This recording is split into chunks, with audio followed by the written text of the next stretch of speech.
Hi guys. So today I want to talk about a very serious subject that seems to be brought up, and that is you can't heal from DID. That is misinformation that I want to educate you on and explain to you that yes, you can. However, it does take years depending on how much effort you put into that healing process. So I'll give you a little background to me. I have been working at this for 20 years. Like hardcore working at this, reading, learning, from PTSD to CPTSD to BPD to DID to you name it. In the last 8 years since I figured out my diagnosis as dissociative identity disorder, I have put in every effort and every time to learn everything I can about it to heal from it. So the more you learn, the better it is. But there's a catch. Cosplaying DID is not something that's going to help you heal. Learning about it from real legit doctors is what's going to help you heal. And today I want to show you a audio from Colin Ross, because Colin Ross is the #1 dissociative identity disorder doctor in the world. And he talks a little bit about his trauma model therapy. And he also talks about how to integrate with that. And I'm also going to give you a little bit of education on integration, because that is what my goal is. And that is what I want to work on. Some people say, well, that's not my goal.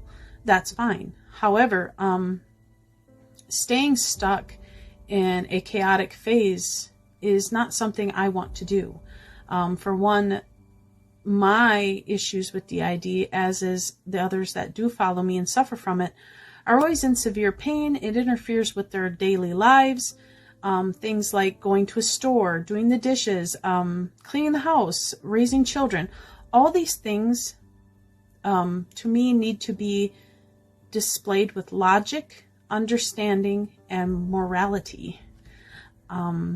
So my idea here is that with the work I do, it may be hard, it may be facts, and some people may not like that, and they may come at me for that, and they may not like how I display the inappropriate behavior of this disorder being displayed. Right now, our lives are media-based, and before the media-based TikTok and all that, I was already doing the work for this. So, my idea of things is probably a bit different. I don't need validation from anybody. I don't need anybody's opinion on me. And I used to. Enmeshment is very hard with dissociative identity disorder. Enmeshment can overtake you. And enmeshment issues are where everybody else's opinion matters very highly with you. And if you really start working on the healing and you concentrate on what's important, that ain't going to matter anymore. So whatever everybody else is saying doesn't matter. The idea is to know that you're valid, know that you have a disorder, and to work through it, not stay stuck in that chaotic phase. And I say that over and over again, that chaotic phase, and I'm going to explain that chaotic phase. Chaotic phase is, again, where you collect everybody else's opinions, and then you feel validated because they're like, oh, they recognize me. And then you get that to where even if you have a disorder and you're displaying it and cosplaying it, and you get all these likes and all these followers and all these hearts and all this, oh, I'm so happy you did that. Is that really what you want? Because in a way, that's going to slow your process down. You're more in it for the attention. I'm not. I want to heal. I want to get better. And I want to give the resources to do that. So you can feel strong. So you can feel like, I can do this. I don't need anybody else's opinion. And that is what I fight for. I fight for the integrity of DID. And if that's not something you want, don't follow my page. I really don't care. I have grown so strong in the past 6 months from the humiliation that these people put on other people. And then it just dawned on me that they don't understand it. They don't even have a clue how to begin to heal from it. So anyway, I'm going to give you some audio from Colin Ross, as I had stated before, and then I'm going to read you some articles out of the APA about integration, because that is our goal, and I'm sure whoever is following me, that's probably their goal as well. And even if you don't get that integration, even partial awareness is a great thing. Just to be able to control everyday functioning is heaven. So here we go with that. So it was my pleasure last week to speak to Dr. Colin Ross about the role that trauma plays in the development of mental health conditions. Dr. Colin Ross is an internationally renowned psychiatrist, researcher and lecturer. He's written over 30 books and he's the founder and president of the Colin A. Ross Institute for Psychological Trauma over in the USA. He's also a very courageous guy because he is challenging the status quo within his own profession, and it takes a lot of guts to do that. So anybody who is interested in the role that trauma plays in the development of mental health conditions should find this interview both interesting and enlightening. The first thing I wanted to talk to you about was you have a different perspective on treating mental health disorders to conventional psychiatry and using the trauma model. So true. Yeah. Which is really interesting. So I thought I would ask you to sort of explain how you reached that and what it is. What is the trauma model and how did you get to the place where you came to the conclusion that that was the way to go forward? So going to taking that and then thinking about the way you treat people with severe trauma problems. You have your institute in Texas, and you've worked with many people with DID who've suffered severe childhood abuse. So what I wanted to ask you was, what's the prognosis for somebody if you're going to treat somebody and you're going to using the trauma model, accepting that trauma played a massive role in the root cause of their problem, and you take that perspective and you treat that person, what's the prognosis? What kind of outcomes can be expected? But we have to take so I've worked with people with severe childhood trauma, full DID, complex dissociative disorder, depression, suicidal ideation, drug alcohol problems, eating disorder, heavy duty, serious mental health problems, who are integrated back into one person, functioning well in the workplace, in relationships, not suicidal, not hearing voices, not missing time, going on forward for years. So that's possible. Right. But you could have, say, a relatively milder childhood trauma history, less complicated personality system, less comorbidity, but you still have DID. But you're homeless, you're currently being battered by your husband, you've got a terminal illness, your prognosis is lousy. Yeah. So you can't just go, here's the blanket prognosis. And that works both directions.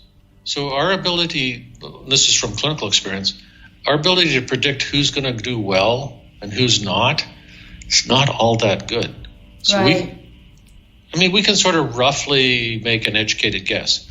But we get surprised in both directions. So I've met people who seem like, wow, it's really, you're motivated for therapy, really working, coming to appointments. This person's going to do really well. And they just kind of like grumble along. And then I've known people who seem like, wow, I don't know. I don't think this person's going to make much progress. And they just take off and have an amazing recovery. Right. So we can't predict perfectly. But basically, again, it's common sense, which I explain to people all the time. If you're in a healthy relationship, you're financially reasonably stable, you don't have serious medical problems. In the US, you have to have insurance. You have a good therapist who's qualified, knows what they're doing, has good boundaries, and you've got a good work ethic and you stick with it, you work hard, there's a very strong, realistic possibility of making an amazing recovery. So that's for sure, for real. And I've got 7 or 8 papers I've published now. Basically, we do like a depression questionnaire, dissociation questionnaire, a bunch of questionnaires at admission, at discharge, and then follow up 3, 6, 10 months or 2 years follow-ups in different studies. Right. And in some of these, one study in particular, the largest one, we had a group of people we interviewed in 1993 and then again in 1995. So they were in our inpatient program. They went back to their outpatient therapist. They had another 2 years of therapy. And 12 of those people got fully integrated in those 2 years. So we just kind of pulled them out and looked at them. Their depression scores, their anxiety scores, their substance abuse, everything went down to basically in or very close to the normal range. And I mean, it was the most amazing mental health recovery. So why did those 12 people get all the way to integration?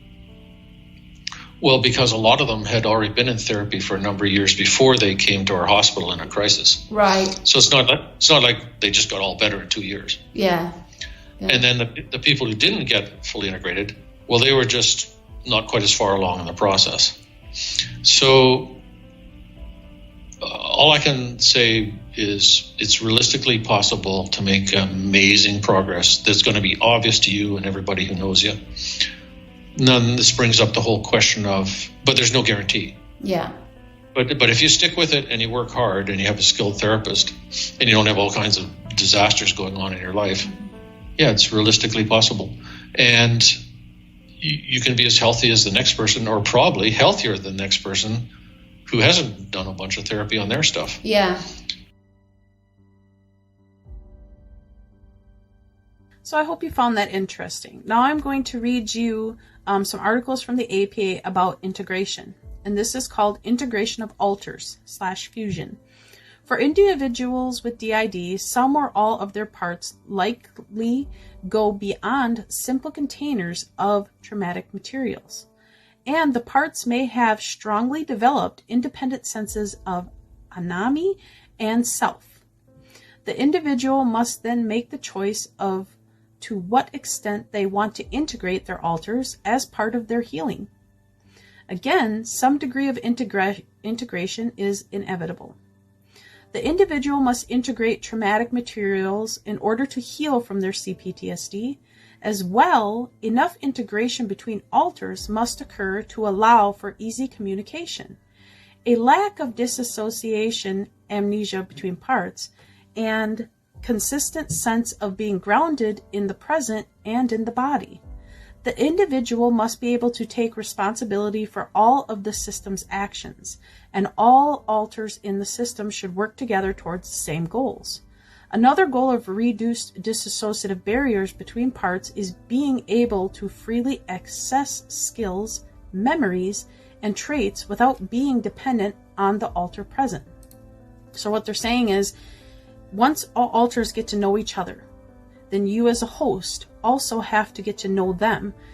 Once that partial awareness is established, you can start working towards the goal of integration or partial awareness as a whole.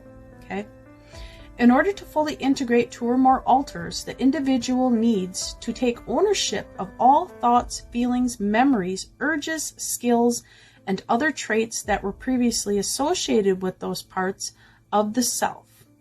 Integration is complete when there are no subjective differences between the parts involved. Only one sense of self remains. When conflicts or dissociative issues happen between alters or one or more other alters are finally resolved, the help of fusion rituals such as imagery, representation, unification, or after negotiation between parts and agreement to integrate. So what they're saying here is that basically when all your trauma is processed and all your alters are together with you and you're starting to see those memories, and I say see those memories because when I go through that process, the alters will show me a memory that I'm missing, okay? And that's when you know you're getting somewhere, okay? Many individuals who are fully integrated are convinced that integration is the best option, and there is research supporting that this is the case. excuse me. For example, Allison and Ross found that complete integration was associated with reduced overall dissociation, amnesia, somatic symptoms, Schneiderian first-rank symptoms, borderline symptoms, depression, and suicidal ideation. Koons and Bowen also found that compared to unintegrated individuals, integrated individuals are less depressed, less affected by somatic symptoms, have less post-traumatic stress issues, and are overall less dissociative to the extent that their symptoms match those of the general population. Additionally, they have fewer hospitalizations, less anxiety compared to those who are unintegrated. Once all alters have joined together as one, the individual has to process having access to their full trauma narrative from an integrated first-person perspective for the first time. So I'm going to give you a little background on that. So what happens is when you start to integrate and you start getting all the memories back, it's going to be really difficult. The emotions and the somatic symptoms all come at you. But once you start to get those pieces put together, you even get good memories. You get times in your life that you've missed for years. And the reason I talk about this is because I myself am kind of going through this process. I'm not going to go into my own personal detail because I don't want it to interfere with my healing. But I will just say I get this, okay? The individuals have to deal with the full range of associative emotions and cognitions, including grief over the opportunities lost due to trauma and individuals resulting in dysfunction. This needs to be acknowledged and addressed in treatment. Additionally, the individual must be helped to accept other memories, traits, or actions that their alters previously held. So basically, you have to fess up and say, okay, you know, my alter did this, I remember going through this, and take that responsibility. Acknowledging, remembering, and taking full ownership of all emotional pain, weakness, disabilities, harm caused to others or self-harm, and self-sabotage previously associated with alters can be difficult and painful. Integration may not fix negative core beliefs such as feelings of being worthless or harmful to others. In contrast, these beliefs, which may not have seemed to affect the daily life parts before, may need to be fully addressed once they can be understood and felt through the lens of what all alters had held. Finally, integration may lead to shifts in important relationships that need to be addressed, and an individual may only be stable enough to address adult life concerns like ultimate or intimate partnerships or employment once they are fully integrated. So, that's the articles I have on that. I hope you enjoyed the Colin Ross audio, and I want you to keep in mind that, you know, this is something I fight very heavily for. I'm very educated on. I may not have a degree, but the years and years of fighting and processing and going through this and being the second worst case of child abuse in my state has led me to fight this. And isn't that what we want? We want to fight it and function well and be normal and just live society like normal human beings and be respectful. I think that is the reason I fight so hard over this depiction of what is right and what is wrong, because as a parent, I wouldn't want my kid to act in such displays. I would literally be ashamed of my child in some of these videos I've seen acting and portraying that way. I would promote mental health, seeing a mental health therapist, and taking away the online cosplay. Because to me, I don't see the healthiness in it. And I promote those who stand by saying this is not right. And I will continue to stand by those who don't say it's right, whether some people don't like that or not. So, all right, that's all I got today, and I hope you found this video useful, and you're more than welcome to use it in your therapy or show it to your mental health care professional. Loves. Bye.